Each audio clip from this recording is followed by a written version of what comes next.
Hello student, previous class तक हम लोग सिंपल सर्कुलर कर्व में कौन कौन से एलिमेंट थे, उस एलिमेंट का सिंबल और डिफिनेशन के बारे में कंप्लीट एनालिसिस किए थे।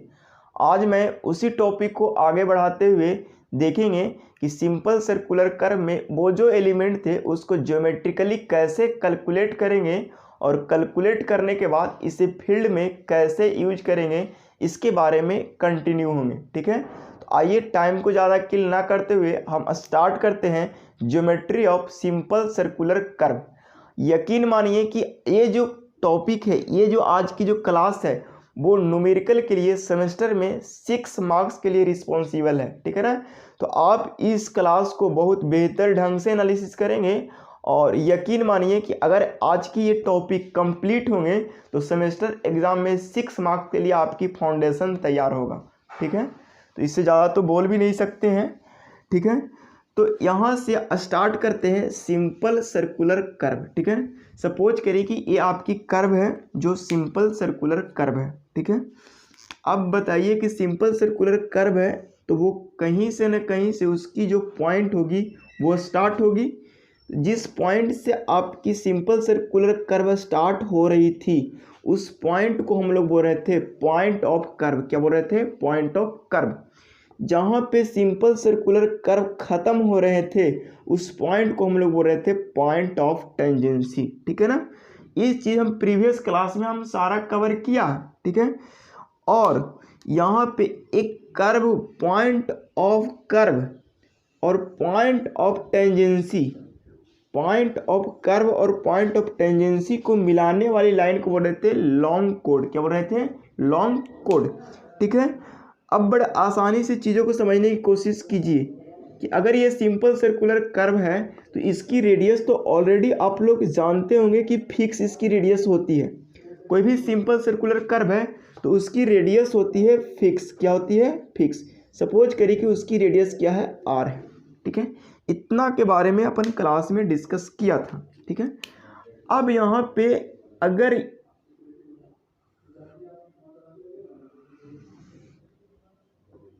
यहाँ से एक टेंजेंट आ रहा था ऐसे और दूसरा टेंजेंट यहाँ पे सिंपल सर्कुलर कर्व का ऐसे आके इंटरसेक्ट कर रहा था, तो दोनों टेंजेंट जहाँ पे इंटरसेक्ट कर रहा था उस पॉइंट को बोल रहे थे पॉइंट ऑफ इंटरसेक्शन। क्या बोल रहे थे? Point of intersection.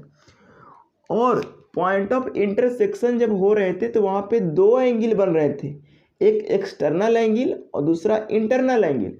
तो एक्सटर्नल एंगल को अपन बोला था डिफ्लेक्शन एंगल, जिसको डेल्टा से सूचित कर रहे थे, डेल्टा से रिप्रेजेंट कर रहे थे। और आपकी जो इंटरनल एंगल हो रहे थे उसको हम फाई से रिप्रेजेंट कर रहे थे। इस चीज़ को आप समझने की पूरा कोशिश करेंगे। ठीक है, और प्रीवियस क्लास में ही हम लोग देखे थे कि ये जो एक्सटर्नल एंगल है यानी डिफ्लेक्शन एंगल है और इंटरसेक्शन एंगल है, ये दोनों का सम जो होता है 180 के बराबर होता है। ये प्रीवियस क्लास में हम लोग सीखे थे। अगर जो लोग प्रीवियस क्लास में नहीं सीखे वो यहाँ भी देख सकता है कि लीनियर पेयर पर 180 डिग्री का एंगल बनता है तो दोनों का सम भी क्या होगा? 180 के इक्वल होगा। यहाँ से हम कह सकते हैं कि अगर फाई को अगर हम डेल्टा के टर्म में लिखें तो इधर प्लस में है, इधर आके आ जाएगा वो माइनस में। कहने का मतलब ये वाला इंटरसेक्शन एंगल डेल्टा के टर्म में देखें तो ये हो जाएगा 180 डिग्री माइनस डेल्टा। बोलो यहाँ तक समझ में आया कि नहीं? उम्मीद है यहाँ तक क्रिस्टल क्लियर हुआ होगा। ठीक है, अब इस चीज़ को थोड़ा सा हम इरेज करते हैं और देखते हैं कि देखिए यहाँ पे देखिए ये वाला आपकी रेडियस है और ये वाला इसकी टेंजेंट है। देखिए तो रेडियस और टेंजेंट के बीच का आप लोग ज्योमेट्री से कहा जानते हैं कि 90 डिग्री का कर्व बनता है। कोई भी सर्किल में अगर रेडियस से कोई टेंजेंट ड्रा करते हैं तो कितना डिग्री का एंगल बनाता है? 90 डिग्री। देखिए तो यहाँ पे भी एक रेडियस है और इसकी टेंजेंट 90 डिग्री का एंगल तो बनाएगा ही बनाएगा। यहाँ पे भी 90 डिग्री का एंगल बनाएगा ही बनाएगा क्योंकि ये रेडियस है और ये इसकी क्या है? टेंजेंट है। तो इस चीज़ को आप समझने की पूरा कोशिश करेंगे। ठीक है, और ये वाला पॉइंट को हम लोग बोल रहे थे वो, और इस वाले एंगल को बोल रहे थे सेंट्रल एंगल। क्या बोल रहे थे बाबू? Central angle. ठीक है ना, बड़ा आसानी से चीज़ों को समझिए। देखिए इसको और हम छोटा रिप्रेजेंटेशन यानी कैलकुलेशन को इजी बनाने के लिए इसको पॉइंट ऑफ कमिटमेंट को यानी पॉइंट ऑफ कर्व को T1 बोलेंगे और पॉइंट ऑफ टेंजेंसी को हम लोग T2 बोलेंगे। ठीक है, इतना बात उम्मीद है क्लियर हुआ होगा। एक लाइन हम और ड्रा करने की कोशिश कर रहे हैं, ये वाला लाइन। ठीक है, देखिए यहाँ से आप लोग को बहुत सारे चीज़ प्रीवियस क्लास में ही सीखे होंगे कि यहाँ से इस लेंथ को हम लोग ई बोल रहे थे, जिसको बोलते हैं एक्सटर्नल डिस्टेंस, और यहाँ से बोल रहे थे मिड ऑर्डिनेट, और मिड ऑर्डिनेट को एम से रिप्रेजेंट कर रहे थे या ओ नोट से रिप्रेजेंट कर रहे थे, एम से रिप्रेजेंट कर रहे थे या ओ नोट से, और इसको एक्सटर्नल डिस्टेंस को हम लोग एक और नाम से बोल रहे थे अपेक्स डिस्टेंस, जिसको ई से रिप्रेजेंट कर रहे थे। ठीक है ना, इतना बात अपन प्रीवियस क्लास में कंप्लीट कर लिया था। ठीक है, अब हम लोग कुछ यहाँ पे ये जो पॉइंट कट रहा है, इस पॉइंट का नाम दे देते हैं P और इस पॉइंट का नाम दे देते हैं Q। ठीक है, तो देखिए हमको सबसे पहले तो सेंट्रल एंगल फाइंड आउट कर लेनी है कि सेंट्रल एंगल आखिर कितना होगा। ठीक है, तो इस सेंट्रल एंगल को कैलकुलेट करने के लिए हम लोग ज्योमेट्री लगाएंगे। देखिए सेंट्रल एंगल अगर निकालने के लिए एक इस क्वाड्रिलेटरल में चलेंगे, एक क्वाड्रिलेटरल अगर बाहर निकालने की कोशिश करेंगे तो आपकी क्वाड्रिलेटरल कुछ इस तरह से बनेंगे। ये 90 डिग्री होंगे, ये 90 डिग्री होंगे, और यहाँ पे जो एंगल बन रहे हैं वो 180 डिग्री माइनस डेल्टा। दूसरे एंगल जो यहाँ पे बन रहा है ये वाला आपको निकालना है। तो अगर इसकी नाम दे देते हैं I और इसको नाम देते हैं T1 और इसको नाम देते हैं T2 और इसको नाम देते हैं O। देखिए यही तो आपकी दो ग्रीन वाली लाइन और दो ब्लैक वाली लाइन से बाहर निकला। ठीक है ना, तो आप देखोगे अगर इन क्वाड्रिलेटरल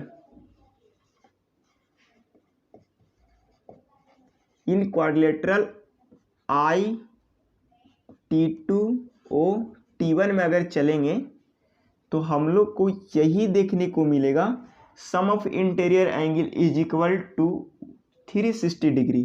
तो यहाँ से हम कह सकते हैं कि अगर यहाँ से स्टार्ट करें तो ये 90 डिग्री होगा, और ये वाला angle intersection angle 180 degree minus delta होगा, प्लस ये वाला एंगल की बात की जाए तो 90 डिग्री होंगे, और ये वाला एंगल आपको निकालना है।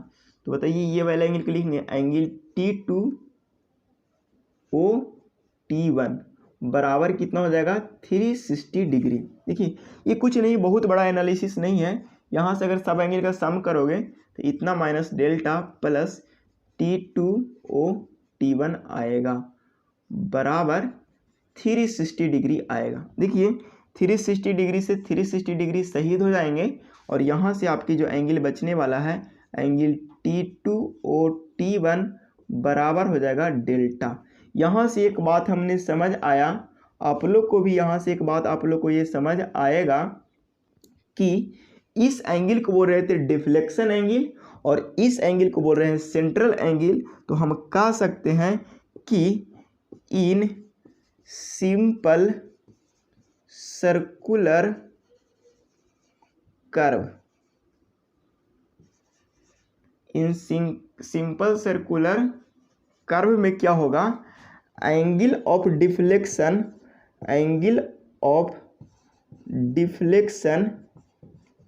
इज इक्वल टू या एंगल ऑफ सेंट्रल एंगल लिखिए, central angle is equal to angle of deflection.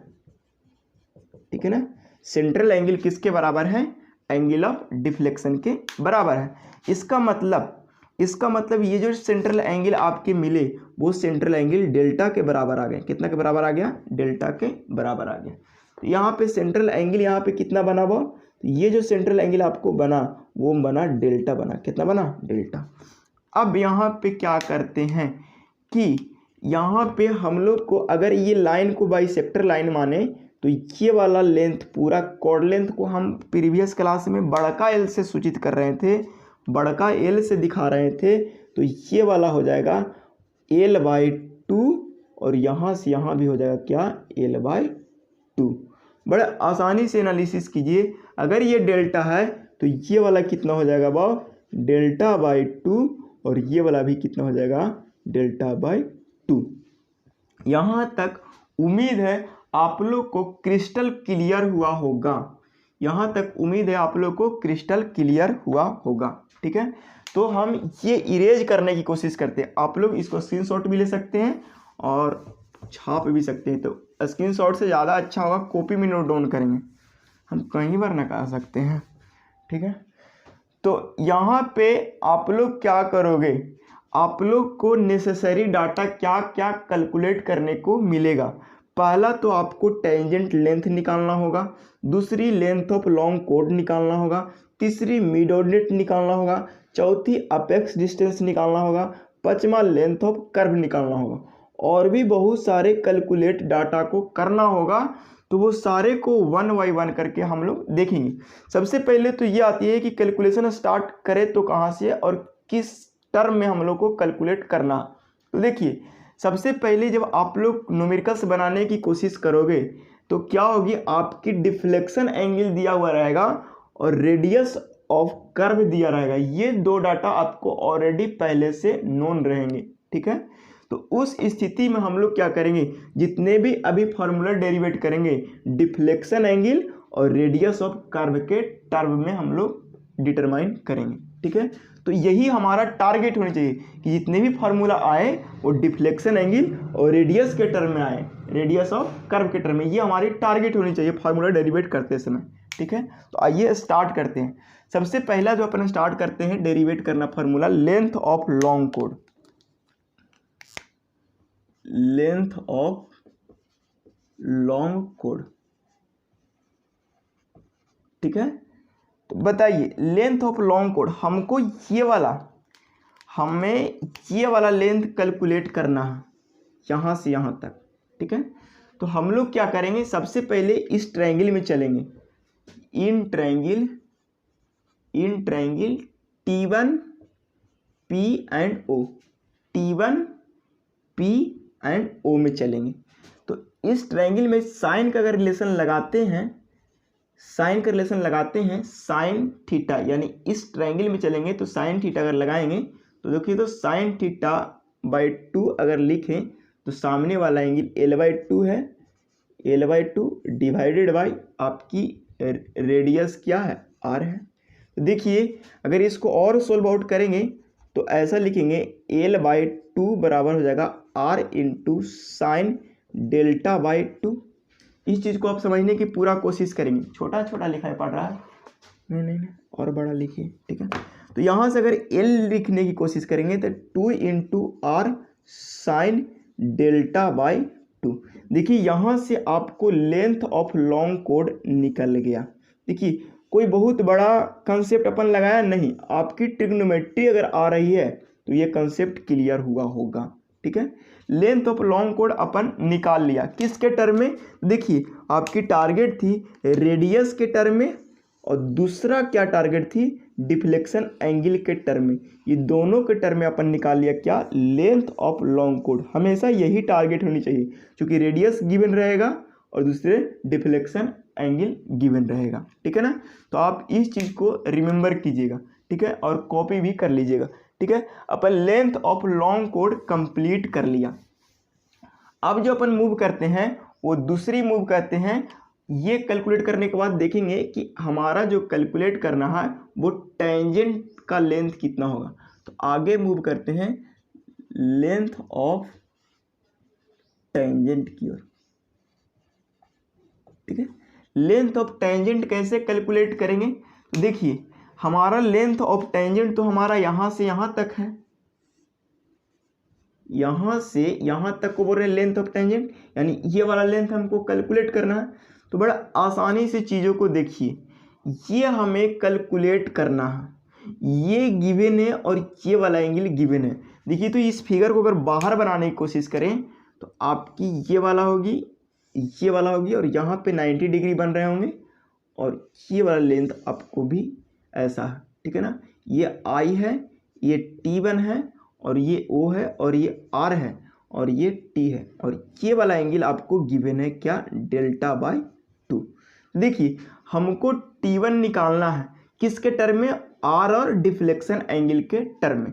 तो हम लोग क्या कोशिश करेंगे, देखिए तो अगर यहाँ पे tan की रिलेशन लगा दें तो हमारा बात बन जाएगा। तो लिखेंगे इन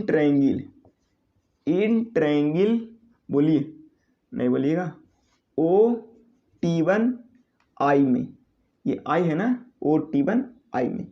देखिए जैसे ही tan का अपन रिलेशन लगाता है, tan डेल्टा बाई 2, तो हमारा हो जाएगा capital T divided by R।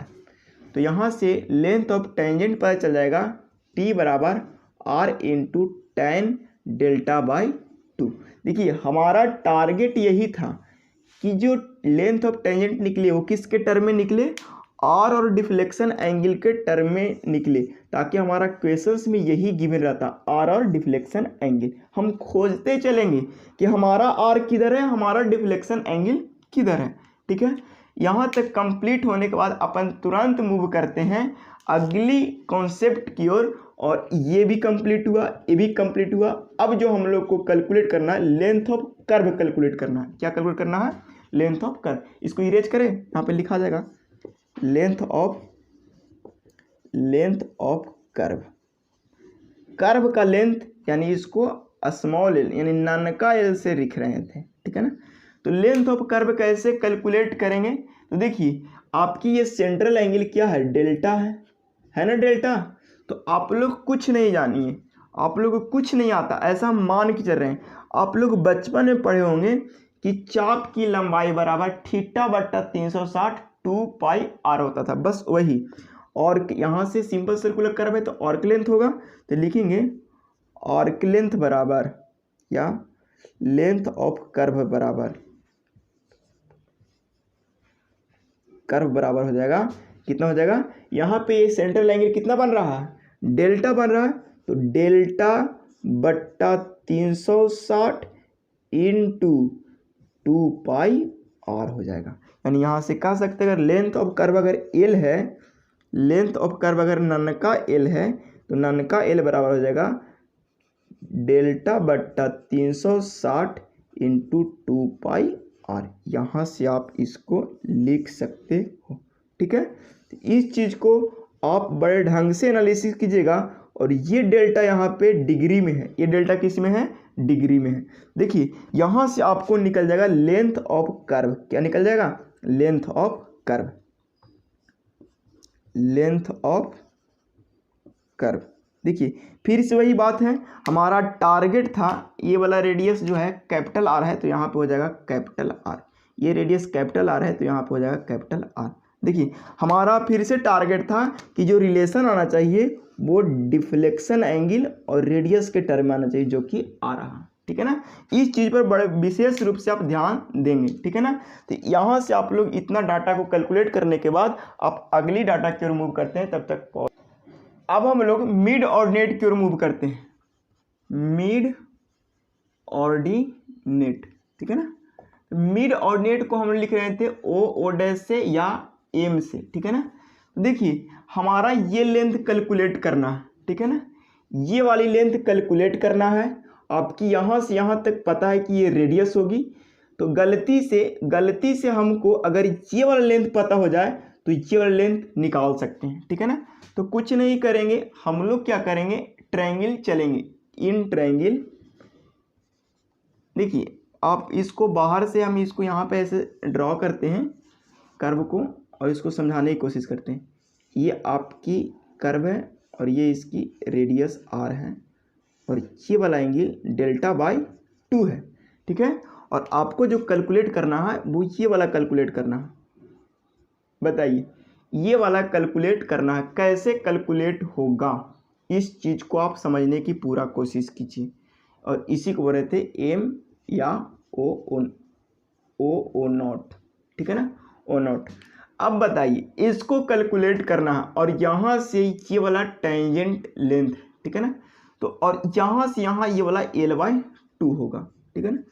तो बड़ा आसानी से अगर ये 90 डिग्री है तो अगर इन ट्रायंगल, यहाँ पे इसको T1 बोल रहे हैं, यहाँ पे इसको P बोल रहे हैं, यहाँ पे बोल रहे हैं O, तो इन ट्रायंगल T1 PO में अगर चलेंगे तो हमारा जो आएगा कॉस का रिलेशन, देखिए हमको ये वाला लेंथ पता हो जाएगा तो पूरा R में से घटा देंगे तो ये आराम से निकल जाएगा। तो देखिए इन ट्रायंगल T1 PO, ठीक है। तो कॉस अगर डेल्टा बाई 2 चले तो कॉस के लिए रिलेशन आपकी ये वाला R हो जाएगी, ठीक है ना। इस चीज़ को आप समझने की कोशिश कीजिए। तो यहाँ से कॉस के लिए अगर रिलेशन लगाएंगे तो हमारा ये हो जाएगा OP divided by R, OP divided by R। यहाँ से आपको OP निकल जाएगा, OP बराबर हो जाएगा R into cos delta by 2, ठीक है। क्या हमको OP निकालना है? ना, हम लोग को मिड ऑर्डिनेट निकालना है। यानी ये अगर गलती से इसको Q माने थे यहाँ पे, तो हमको निकालना है PQ का लेंथ निकालना है। तो PQ लेंथ कैसे निकलेगा? OQ माइनस OP करेंगे। तो देखो PQ को ही हम लोग बोल रहे थे मिड ऑर्डिनेट, क्या बोल रहे थे वो? Mid ordinate. तो देखिए OQ को बोल रहे हैं R और OP हम अभी निकाल के लाए हैं वो R cos डेल्टा बाई 2। तो देखिए मिड ऑर्डिनेट को अगर यहाँ R कॉमन ले तो लिखेंगे 1 माइनस कॉस डेल्टा बाई 2। बड़ा आसानी से यहाँ से हम मिड ऑर्डिनेट भी कैलकुलेट कर लिए। देखिए हम स्टार्टिंग में यही बात कहें कि जो हमारा रिलेशन आना चाहिए वो किसके टर्म में आना चाहिए? वो रेडियस के टर्म में आनी चाहिए और दूसरा डिफ्लेक्शन एंगल के टर्म में आना चाहिए। ऐसा इसलिए कहा क्योंकि यही दो डाटा आपकी गिवन रहते हैं, ठीक है, और हमारा टारगेट को भी फुलफिल कर रहा है। देखिए यहाँ से एक कंसेप्ट ट्रिग्नोमेट्री के नाम से जानते हैं कि 1 माइनस कॉस थीटा को बोलते हैं वर्स साइन, क्या बोलते हैं? Versed sine. और 1 माइनस साइन थीटा को बोलते हैं कोवर्स साइन, वर्स साइन, ठीक है ना। इसीलिए यहाँ पे इसको बोलते हैं क्या? वर्स साइन, क्या बोलते हैं? Versed sine. इसीलिए मिड ऑर्डिनेट को एक और नाम से जो कभी कभी बोलते हैं वर्स साइन के नाम से जानते हैं। तो इस चीज को भी आप करेंगे नोट डाउन, ठीक है। तो अब इसको इरेज करते हैं। अब हम लोग एक्सटर्नल डिस्टेंस के बारे में सोचेंगे। एक्सटर्नल डिस्टेंस, या इसी को हम लोग प्यार से बोल रहे थे क्या? Apex distance. देखिए अपेक्स डिस्टेंस तो आपकी ये वाला रही होगी। देखिए आपकी ये टेंजेंट है और ये आपकी रेडियस है। ये टेंजेंट है, ये आपकी क्या है? रेडियस है। यहाँ से T1 है, यहाँ पे I है। और अगर गलती से अगर बात ये किया जाए कि ये वाला आपकी क्या है? कर्व है और ये आपकी कोड है, ठीक है। थोड़ा सा इमेजिनेशन कर लीजिएगा इधर, ठीक है ना, इससे कोई मतलब नहीं है, ठीक है। तो देखिए कि अगर ये वाला यहाँ से यहाँ तक बोला जाए तो ये भी तो क्या होगा? R होगा। और हमको ये वाला निकालना है तो कुछ नहीं करेंगे, सबसे पहले ये पूरा लेंथ निकालने की कोशिश करेंगे, ठीक है ना। देखिए ये वाला एंगल क्या आपको पता नहीं होगा, पता है तो बोलिएगा डेल्टा बाई 2। तो क्या करेंगे? इसको निकालने के लिए कोशिश ये करेंगे कि इस ट्रायंगल में चलेंगे। In triangle O right angle T1 और I, O right angle T1 और I में जैसे ही चलेंगे तो यहाँ पे कॉस का रिलेशन लगाएंगे। किसका रिलेशन लगाएंगे? कॉस का रिलेशन लगाएंगे। कॉस डेल्टा बाई 2 जैसे ही लगाएंगे, कॉस डेल्टा बाई 2 लगाएंगे तो हमारा हो जाएगा R डिवाइडेड बाई ये पूरा लेंथ अगर इसको P बोले और इसको Q बोल रहे हैं तो हमारा हो जाएगा क्या? पूरा लेंथ OP IO पूरा लेंथ होगा यहाँ से यहाँ तक, ठीक है ना। अपन ये ट्रायंगल में चल रहा है, इस ट्रायंगल में अपन चल रहा है। ये ट्रायंगल आपकी कर्व में कहाँ पे दिख रही है? ये ग्रीन वाली लाइन, ये ब्लैक वाली लाइन और ये पूरा ब्लू वाली लाइन, ठीक है ना। तो उसी में चल रहे हैं। देखिए तो कॉस डेल्टा बाई 2, ये कॉस, तो इसके सामने वाला P होता है, उसके सामने वाला B होता है। तो यानी ई बट्टा ई, यानी कॉस डेल्टा बाई 2 को हम लिख सकते हैं आर बट्टा आई ओ। ठीक है ना। अब बड़े आराम से इस चीज़ को और डेरिवेट करने की कोशिश करेंगे। कॉस डेल्टा बाई 2 को लिख सकते हैं आर बट्टा ओ के लिख सकते हैं आई ओ को लिख सकते हैं आर प्लस एक्सटर्नल डिस्टेंस।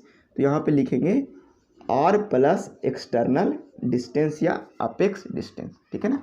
अच्छा, कॉस को बड़े आराम से आप सेक में चेंज करोगे तो देखिए सेक डेल्टा बाई 2 आ जाएगा।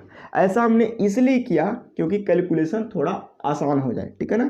तो r divided by r plus e हो जाएगा। देखिए क्रॉस मल्टीप्लाई जैसे ही कीजिएगा तो आर प्लस ई अगर होगा तो R into sec delta by 2 हो जाएगा। और यहाँ से ई बराबर लिख सकते हैं R comma sec sec delta by 2 minus 1। ठीक है ना। यहाँ से आपकी रिलेशन फिर से आ गई एक्सटर्नल डिस्टेंस की।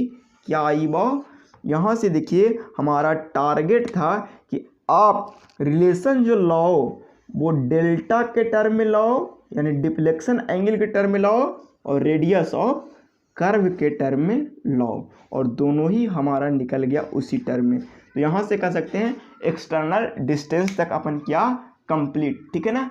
यहाँ के बाद जो आती है टॉपिक, वो टॉपिक बहुत ही ज़्यादा खतरनाक है। ठीक है।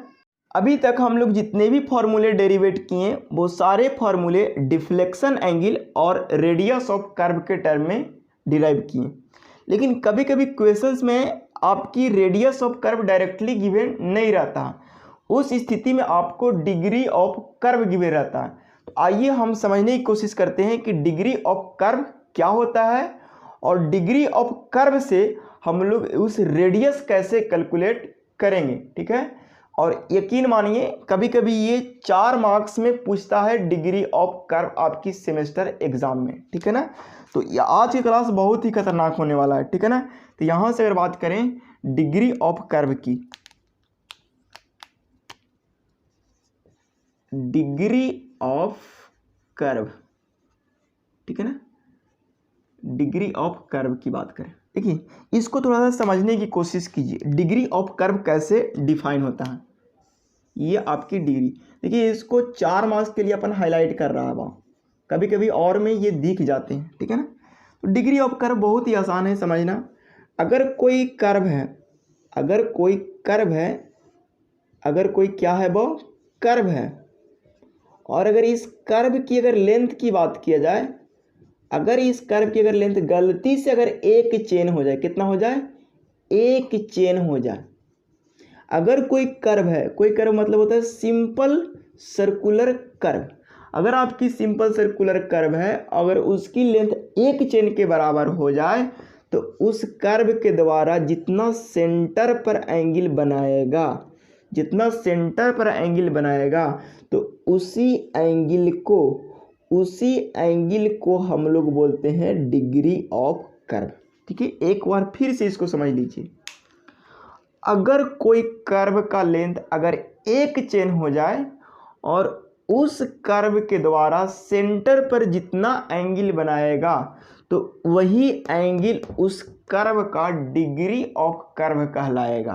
तो इसको डिफाइन कैसे करेंगे, तो बड़ा आसानी से इसको डिफाइन करेंगे। द सेंट्रल एंगल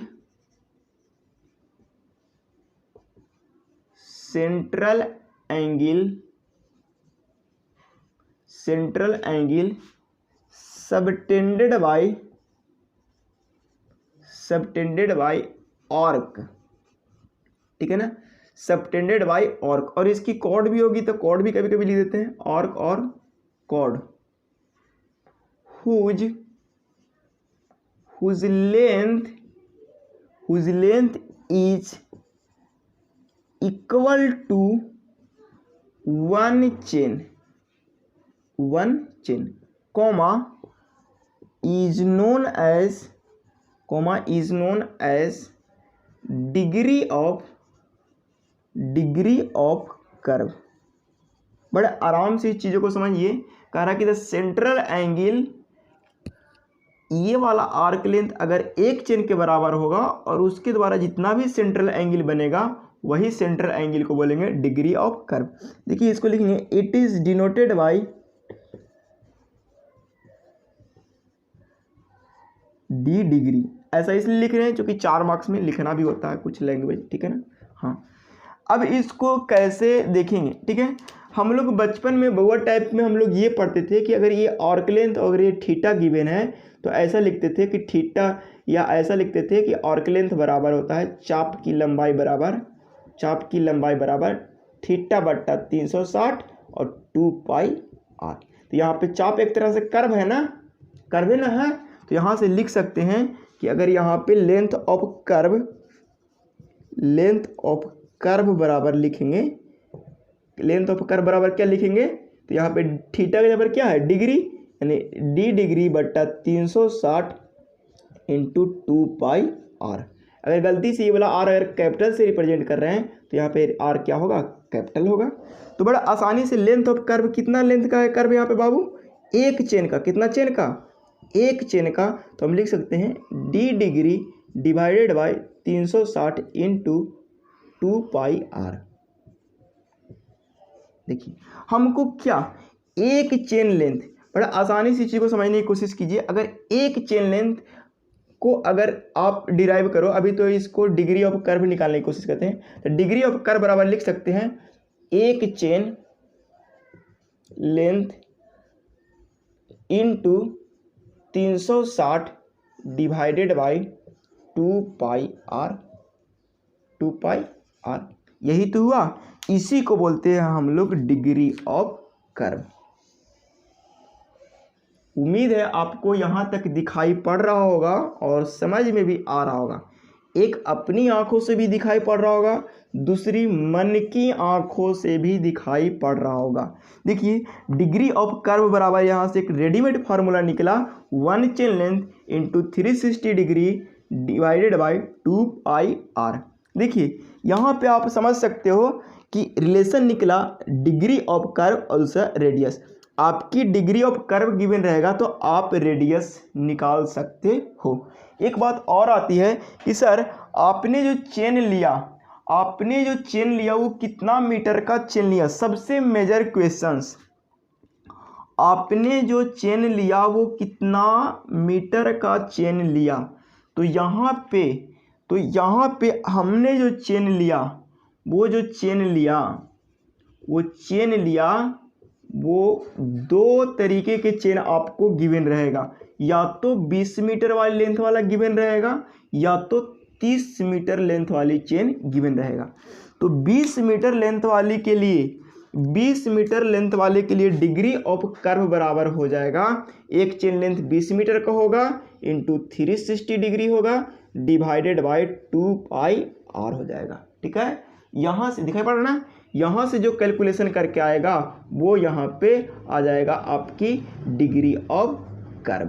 ठीक है, तो 20 मीटर के लिए डिग्री ऑफ कर्व अलग होगा और 30 मीटर वाले के लिए क्या होगा, 360 degree divided by 2 pi R. तो देखिए यहाँ से भी आपकी डिग्री ऑफ कर्व का फार्मूला कुछ निकलेगा। ठीक है ना, देखिए बड़ा आसानी से इस चीज़ को समझने की कोशिश कीजिए।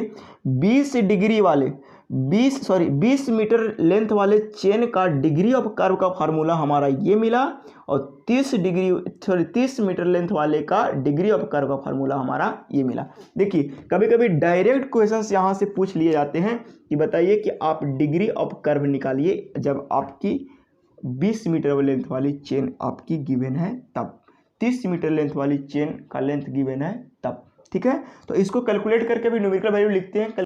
देखिए यहाँ पे अपन जो कैलकुलेट किया वो हमारा रिजल्ट जो आया 20 मीटर चेन वाले के लिए डिग्री ऑफ कर्व आया 1145.95। ठीक है ना, डिवाइडेड बाय आर।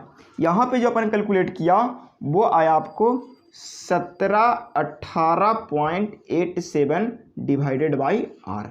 देखिए इस चीज़ को आप याद कर लीजिएगा, आपको न्यूमेरिकल्स में हेल्प करेगा।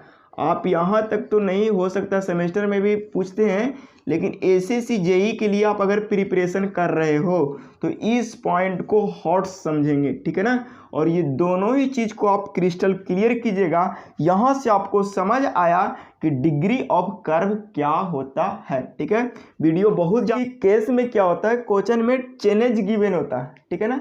तो चेनेज का मतलब आप लोग समझने की कोशिश कीजिए।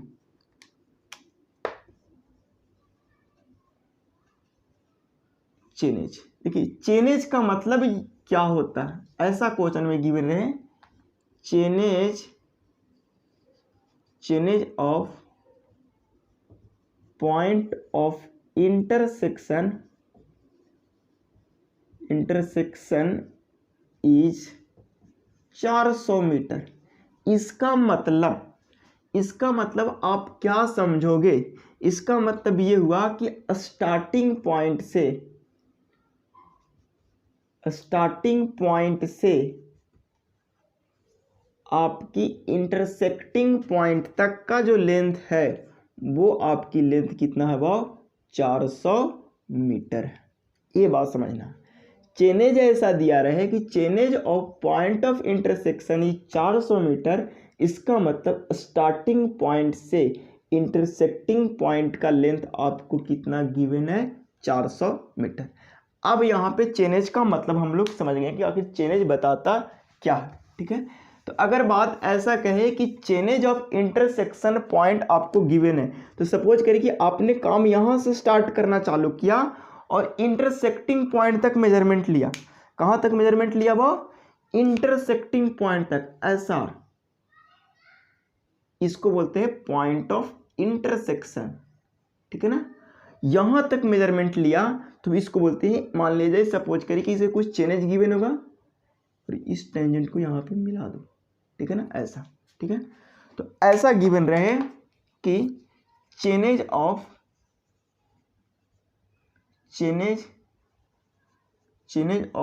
Point of intersection, chainage of, नहीं दिखाई पड़ रहा क्या, chainage of point of intersection. Chainage of point of intersection अगर आपको गिवन है तो हम ये कह सकते हैं, सपोज करिए कि आपकी गिवन है x मीटर, कितना मीटर, x मीटर, और आपसे पूछ क्या लिया है कि बताइए कि चेनेज ऑफ फर्स्ट पॉइंट, ऐसा पूछ रहा है कि बताइए चेनेज ऑफ फर्स्ट पॉइंट या फर्स्ट टेंजेंट पॉइंट, ऐसा आपको पूछ रहा है। दूसरा पूछ सकता है कि chainage of second tangent point, ऐसा पूछ सकता है। तो इस स्थिति में आप क्या करोगे, आप ऑलरेडी क्या कैलकुलेट कर लिए हो, आप already length of tangent calculate कर लिए हो, ठीक है ना। तो आप चेनेज ऑफ फर्स्ट पॉइंट समझने की थोड़ा कोशिश कीजिए। Chainage of first tangent, chainage of first tangent calculate करना।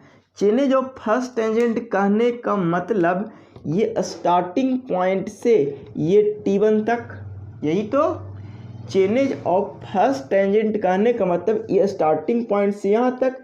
चेनेज ऑफ इंटरसेक्शन पॉइंट कहने का मतलब ये स्टार्टिंग पॉइंट से इंटरसेक्शन तक। चेनेज ऑफ T2 कहने का मतलब यहाँ से यहाँ तक। तो चेनेज ऑफ ये T1 निकालना है, तो कैसे निकालेंगे, तो हम लिखेंगे चेनेज ऑफ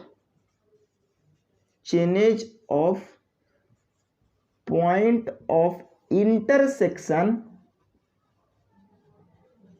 यानी यहां से यहां तक अगर पहले पता कर लेंगे, ये तो गिवन रहेगा ना, point of intersection minus tangent length. इस चीज को आप अपने से खुद से अपनी भाषा में समझने की पूरा कोशिश करिएगा। तो आपको ये भी पता हो गया chainage of first tangent is equal to chainage of point of intersection minus tangent length. ठीक है, दूसरी बात ये पूछेगा चेनेज ऑफ सेकेंड टेंजेंट।